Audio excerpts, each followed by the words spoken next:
all day, particularly when we talk about those that have a master's or doctoral degree behind your name. That is more than 6 figures to the loan debt problem. So what we're looking for, Mimi, in this case, is we're looking to see what the president can do, possibly through the Higher Education Act of 1965, which would allow people really to have a bigger agreement to the loan debt. That may be the way that it should go. And we'll continue the conversation with African-American student loan expert Sonia Lewis later this hour. I'm Mimi Brown on the Black Information Network.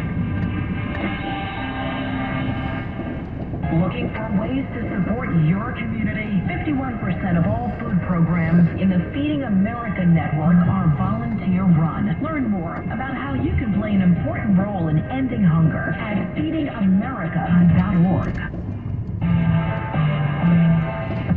The power of information. Black news here and now. The Bay Area's BIN 910. Your money on the Black Information Network. A new study says buying a home immediately might not be the best plan. Researchers are challenging the notion that many Americans have held for generations that believe homeownership is the hallmark to success. Even today, 74% of U.S. adults surveyed say owning a home is a cornerstone of the American dream, ranking higher than milestones like retiring or having kids. But there are good reasons not to buy a home, even for those who can afford it. According to certified financial planner Jude Boudreau, he says you could live your whole financial life renting and be very happy. One reason experts say you might want to wait before buying is flexibility. For example, if you move to an unfamiliar area, renting can be a nice pathway in order to avoid buying and then discovering you don't like that location. And another reason experts say renting might be good for you is the so-called nuisance factor. Renters don't have to deal with scheduling appointments with landscapers or exterminators. That's typically a landlord's responsibility. The bottom line, experts say don't feel pressured to buy a home just because it's what your friends and family have done. They say evaluate the pros and cons to see if it makes good financial sense for you. Money news at 24 and 54 past each hour. I'm Natasha Williams on your home for 24/7 News, the Black Information Network, and BINnews.com. The power of information. Black news here and now. The Bay Area's BIN 910. I'm Bree Wood. And I'm John Marshall on your home for 24/7 News, the Black Information Network. A manslaughter charge provides no solace for the family of Ajaga Owens. The Grio reports Florida State Attorney Bill Gladson announced that he's charging Susan Lawrence, the white woman who shot the 35-year-old mother of four, with manslaughter due to lack of evidence to support a murder charge. A group of people gathered in Ocala to protest that decision. We are out here to make sure that the charges are changed. The Owens family says they are deeply disappointed by the decision. If convicted, Susan Lawrence faces up to 30 years in prison. A video that surfaced online is now viral. It shows a white man in Doraville, Georgia, breaking down in tears after calling the police on a black man. According to Newsweek, 11 minutes of police body cam footage was posted on Crime Cam Now and shows a black man being arrested for allegedly behaving erratically and making threats with a knife in Flowers Park. The unnamed white man sobbed while talking to police, saying he didn't want to be seen as racist or unsympathetic towards the homeless. Reportedly, the suspect was arrested and taken to DeKalb County Jail. A judge has dismissed a lawsuit filed by a union of Black Lives Matter chapters against the BLM Global Network Foundation. They previously accused the foundation of cheating local activist groups out of millions of dollars. CBS Los Angeles reports BLM Grassroots filed a complaint last September, also naming foundation board member Shalomaya Bowers as they defended. The judge said Grassroots had not proven that they were entitled to any donated funds they alleged were mismanaged, that the foundation had benefited in any way. BLM Grassroots says it will appeal the decision. I'm Doug Davis on the Black Information Network. A designer is accusing mega producer and artist Pharrell Williams of stealing a concept from her. Pharrell was named as the new men's creative director for Louis Vuitton and recently debuted his fashion line in Paris, France. According to Black Enterprise, a black woman named Kelly Ford took to her TikTok page accusing Williams of copying her viral Louis Vuitton shopping bag purse she created in 2021. Ford says it's not about suing, but she's disappointed that her concept was stolen. Not everyone agreed, but she is being encouraged to reach out to Louis Vuitton for a possible collaboration. I'm Bree Wood, along with John Marshall on your home for 24/7 News, the Black Information Network. Now here's Mike Moore with your Washington Roundup. The Biden administration is announcing a new multi-billion-dollar plan to help prevent and reduce homelessness among military veterans. The plan includes $3.1 billion to support efforts to quickly get homeless Americans a place to live. The administration also is announcing more than $11 million for legal services for homeless veterans and $58 million to help homeless vets find jobs. Now this, U.S. senators are investigating whether major chain companies are avoiding paying overtime by calling employees managers. Democrats Elizabeth Warren of Massachusetts and Sherrod Brown of Ohio announced recently that they're launching a probe following a recent report that claims Pizza Hut, Burger King, Jimmy John's, and other companies were exploiting a federal law that allows them to avoid paying overtime wages to their managers. And that's your Washington Roundup. I'm Mike Moore from your 24/7 news source of Black Information Network and VINnews.com. The Bay Area's BIN 910 is powered in partnership with Direct Relief and Chevy. Thank you for partnering with a purpose on the Black Information Network. I feel black with another message in no music fact. We all know this song.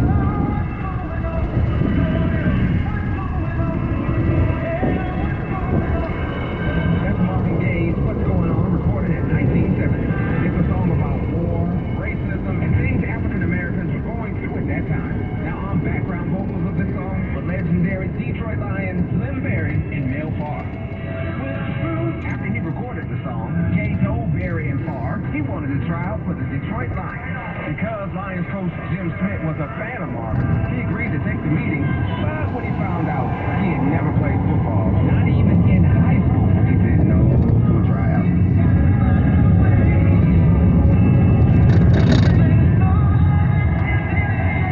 Even though Marvin never got to give us classic football moves, he left us with a legacy of songs.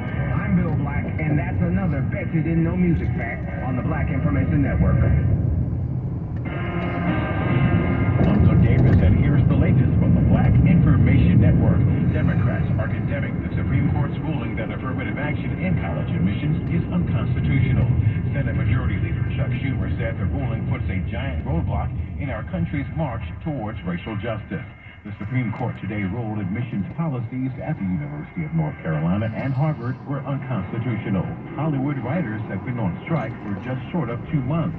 Now actors are considering joining them to seriously impact film and TV production. Many of the same issues affect both actors and writers, namely residual structures on streaming shows, which are significantly less than the old models. In celebrity birthdays, former world heavyweight boxing champion Mike Tyson is 57, and actor David Allen Greer is 67. And that is the latest. I'm Doug Davis from the Black Information Network, VINnews.com. I'm Amy Brown on the Black Information Network, continuing the conversation with Sonia Lewis, a.k.a. the student loan doctor, on the Supreme Court ruling that is stopping President Biden from his student loan forgiveness plan. Now, take us back to the beginning, when Biden first announced that loan forgiveness program and what borrowers could or might have been able to receive. And when Biden first announced, if you remember his campaign, he was talking about the loan that overall was quite clear. And then the number came down to 60,000. And he said, you need 50,000.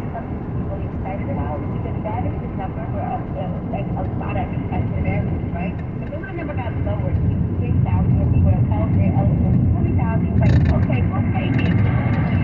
And then, well, what's the most behind? And so it's very disappointing the number kind of dwindled down. On the other flip side of the coin, there has been a lot of work in the administration as it relates to public service loan forgiveness, borrowers assist. Two very essential programs that a lot of African Americans, based off of where they work or what school, can take advantage of. And so we see a lot of success there in terms of that home fund for student loan forgiveness. And when it comes to student loan forgiveness, how does that disproportionately affect Black communities compared to other groups? Oh, it's the number one debt that is disproportionate from different races. So when we look at the charts, African Americans, again, particularly women, are charging the highest in student loan debt. next comes our Latino community. Now, the thing is, the 10,000, 20,000 they felt was not even a fair number, because when you look at that 20,000 specifically, that is what the average white male owes for student loan debt. So they felt it was a very interesting number to settle there. And so, again, it's not going to, it was not a fair number, I believe, to begin with, to propose. It was going to be more so helpful for, to be honest, white males and not African Americans. Are there any existing federal or state-level programs that could potentially help alleviate the burden of student loan debt despite the Supreme Court ruling? Oh, yes, I'm very, very excited. I'm passionate about the public service loan forgiveness program.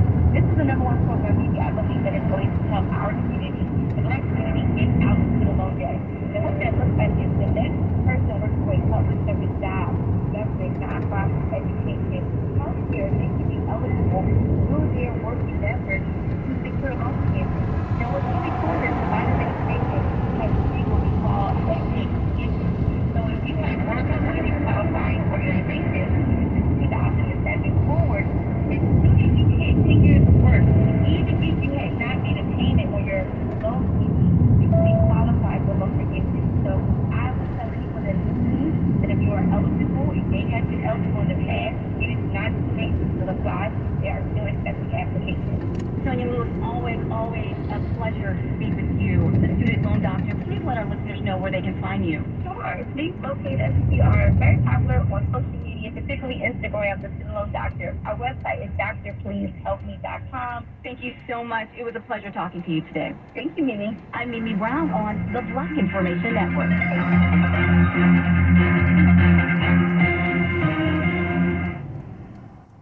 I'm Devin Dunstan on the Black Information Network. In 1892, a 30-year-old woman named Sarah Boone was granted a patent for an invention many of us use every day.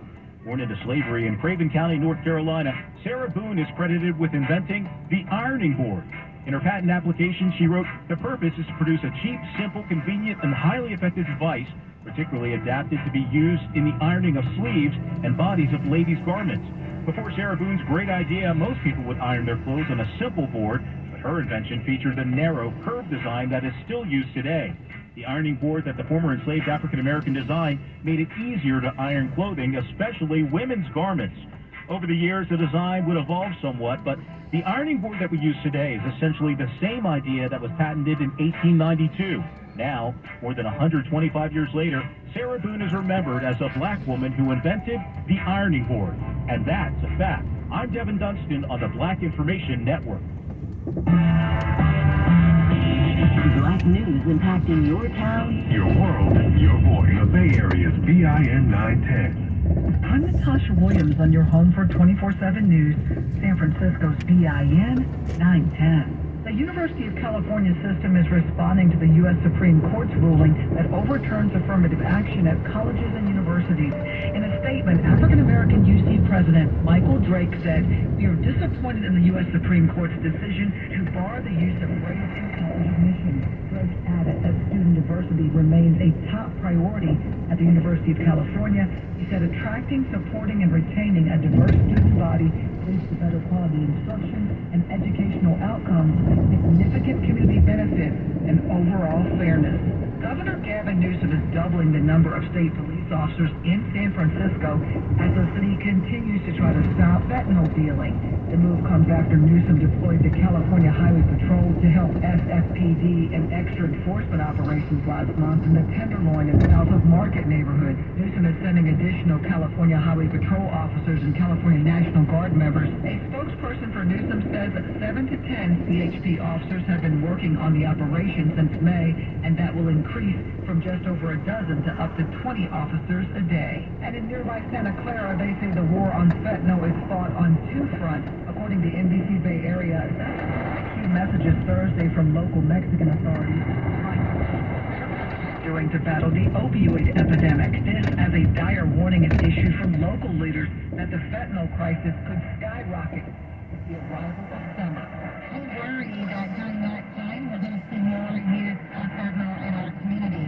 Fentanyl arrests jumped 41% last month in Santa Clara, and officials report 7 more overdose deaths have been recorded this month. The Consul General of Mexico in San Jose joined California leaders in expressing uproarious horror.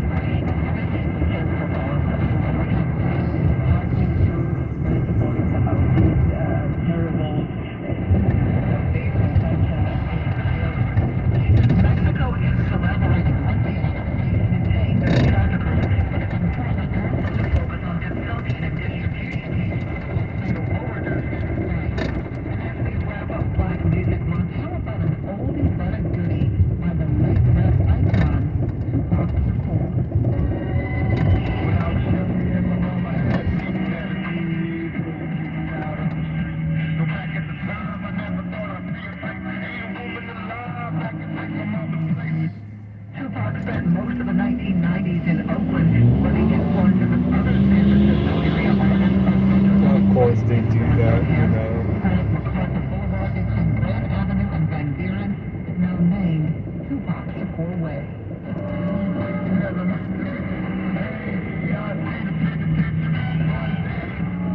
Tupac was only 25 years old when he died in 1996. And that's a look at what's happening around the Bay Area. I'm Natasha Williams on your home for 24/7 News, San Francisco's BIN 910.